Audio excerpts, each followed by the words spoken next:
Although I've mentioned some of the process steps of change management in a previous video, there is a great deal more to the process of change. Not all leaders are good at managing change, and many change projects will fail. Leaders who manage change must take their people with them. This is much harder than it sounds. Change leadership requires a great deal of stamina. The change must be led from the top, have buy-in from all senior leaders, and the leaders must be authentic in their drive and passion for the change. Leading change requires the activation of the people in the organisation. You must be able to engage their hearts and minds to understand the change, why it is happening, and the necessary steps to make it happen. The rationale and intention of the change must be transparent to the people involved. The change and the outcome should be planned and designed with the people impacted. Each step should be communicated clearly. Change management is not something that is led and managed by human resources. Only the leaders of the organisation can make successful change happen. All stakeholders should be engaged and be invited to provide input or feedback into the change. Channels for communication should be open and effective. Employees must be given the opportunity to discuss and raise issues and fears. Managers need to listen to their people and engage in dialogue about the changes that must occur.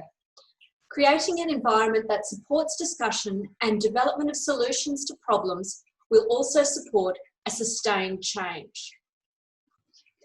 There are several key principles for design and delivery of the change process that ensures people impacted are kept in focus. The first one is create a shared intent. Make sure everyone understands what you are doing and why. Take a human-centered approach. Use a design process that co-designs with the people impacted by the change. Make the design visible early by documenting and sharing drafts of the design and how it will work. People can prepare for the change or make adjustments before investments are made. Work collaboratively in interdisciplinary teams. This ability enables agility and also builds cooperation. Take a disciplined yet flexible approach.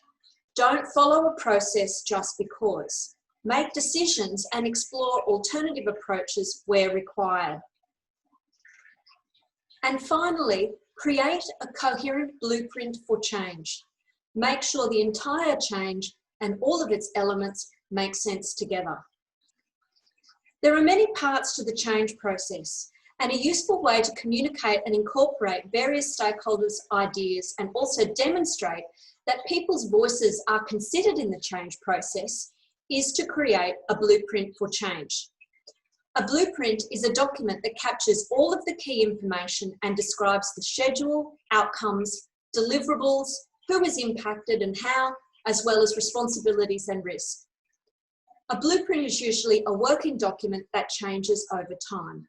Inside a blueprint, there should be, as a minimum, the following sections: a background and clear statement of intent, how the current process works, strengths and weaknesses, who the stakeholders are, and the clients and the users, direct and indirect, a user pathway, steps and impacts for processes, products and services, what the design of the new system approach and change, roles and responsibilities, risks and mitigations, and a timeline for the delivery of the change.